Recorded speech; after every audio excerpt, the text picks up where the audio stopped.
안녕하세요. 리얼 리딩 안젤라입니다. 우리가 책을 읽을 때 흔히 글자만 눈으로 쳐다보는 느낌으로 보는 경우가 많은 것 같아요. 근데 독해를 한다라고 했을 때는 그 글자를 그냥 쳐다만 보는 게 아니라 그 뒤에 숨어 있는 의미와 연결을 읽어내는 게 훨씬 더 중요해요. 그래서 오늘 저희 에피소드 6에서는 어떤 책의 내용이나 줄거리를 정리한다기보다는 글자만 읽었을 때, 쳐다봤을 때와 독해를 했을 때의 차이를 비교하면서 사고의 흐름을 한번 보여드릴 거예요. 같은 문장을 보더라도 어떻게 생각을 확장하면 되는지, 그리고 이거를 글의 흐름과 어떻게 연결을 짓는지 훈련을 해보는 시간이다라고 보면 좋을 것 같아요. 책을 안 보시는 분들도 여기 나오는 문장들로 같이 연습을 하고 앞으로 문장을 읽을 때 적용을 해보면 도움이 될 거예요. 그럼 첫 번째 인용구부터 살펴보겠습니다. The biggest issue I see to date is what appears to be isolation. 자, 이 문장을 가지고 글자만 읽는다, 즉 단순 해석을 한다 라고 하면 어떻게 될지 살펴볼게요. biggest issue, 가장 큰, I see, 내가 본, to date, 지금까지, 이다, 뭐다? 고립으로 보이는 것이다. 이 단어들을 정리하면은 가장 큰 문제는 고립이야. 이 정도로 하고 끝나게 되겠죠. 자, 근데 이렇게 해석을 했다라고 하는 건 내가 문장을 읽을 줄 안다라는 거지 독해 능력, 즉 글을 보는 능력하고는 조금 차이가 있어요. 그럼 어떻게 해야 되냐?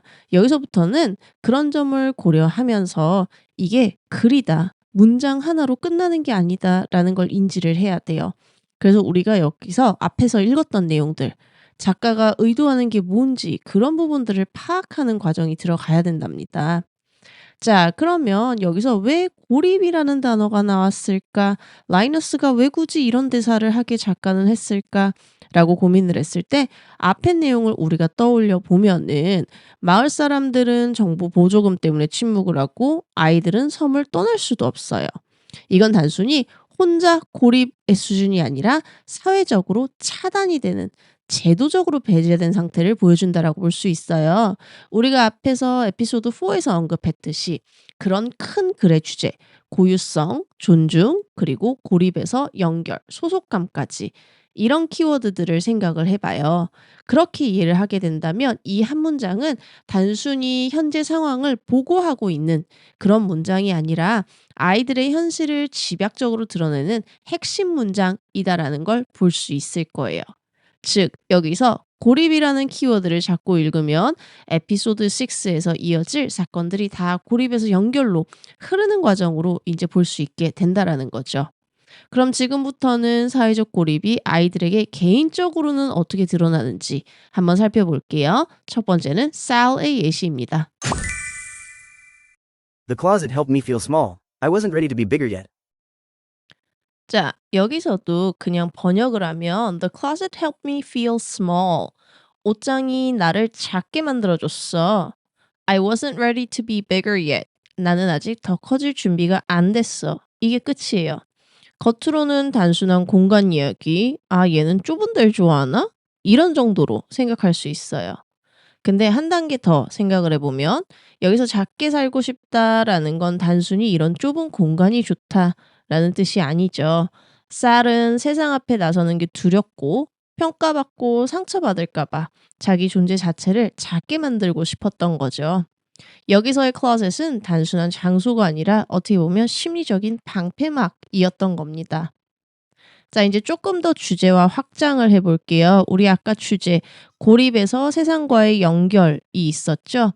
자, 라이너스가 책상을 창가로 옮기자라고 제안한 것도 마찬가지로 단순한 가구 배치가 아니에요. 어둡고 닫힌 공간, 고립된 공간에서 빛이 드는 창가로 이동.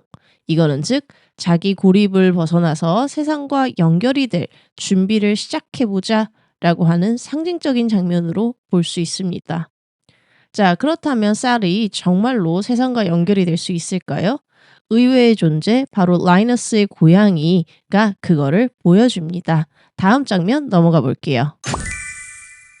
If they sense someone isn't a good person, they tend to avoid them or even attack them.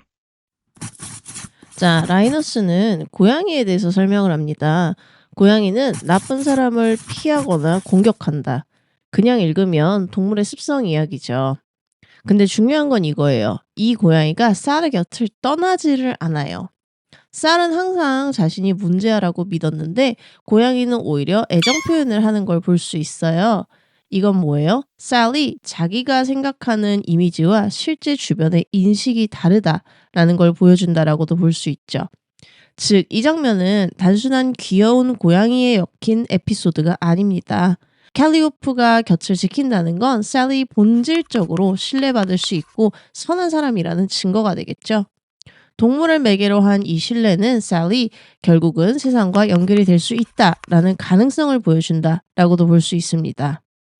자, 아이들이 이렇게 조금씩 사회와 단절을 멈추고 있다, 배우고 있다라면 어른들 사이에서도 관계가 달라지는 순간이 있겠죠.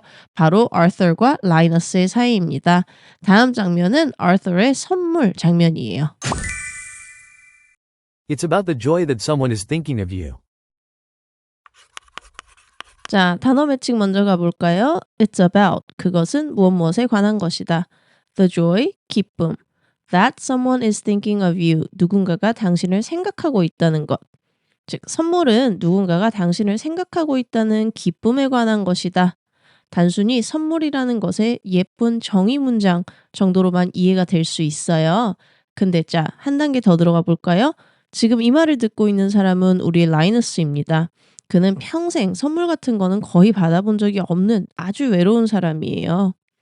그러다 보니까 아서이 여기서 선물은 기쁨이다 라고 단순히 말했다고 보기는 어렵죠. 사실은 내가 당신을 생각하고 있었다 라는 고백을 돌려서 전한 거다 라고 볼 수 있어요.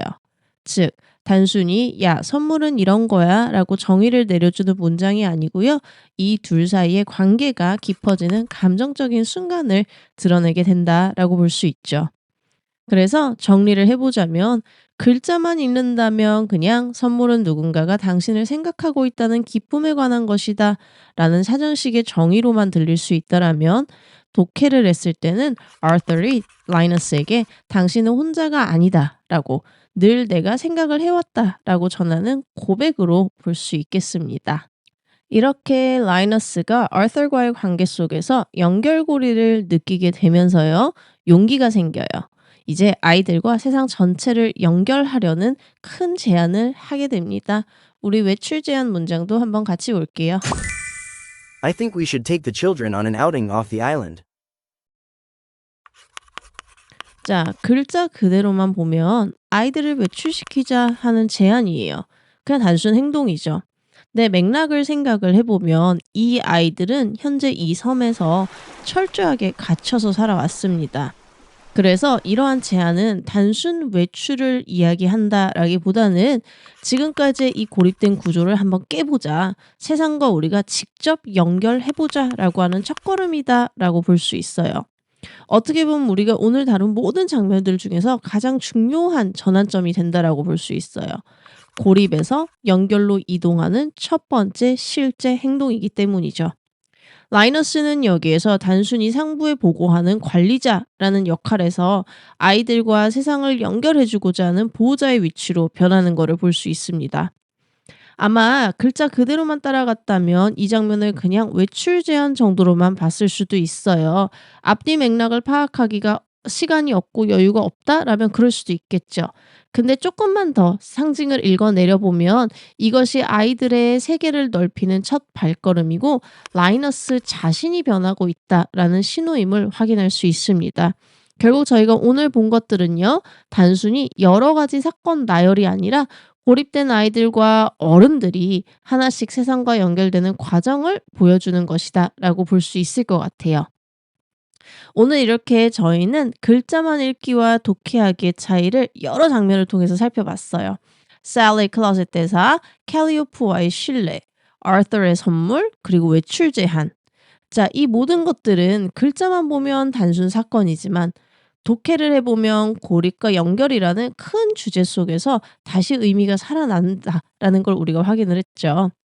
여러분들도 앞으로 독해를 할 때 글자에 멈추지 말고 이게 왜 중요한지, 어떤 의미가 숨겨져 있는지 한 단계 더 생각해 보면 좋을 것 같아요. 그게 진짜 독해 훈련이고 사고력을 키우는 방법입니다. 저는 다음 화에서 이 세상과 연결하고자 하는 시도가 어떤 시험대에 오르는지 또 다른 독해 스킬을 가지고 찾아오도록 하겠습니다. 구독과 좋아요 그리고 댓글로 여러분들의 생각도 나눠주세요. 저는 다음 영상에서 유익한 정보 가지고 또 찾아오도록 하겠습니다.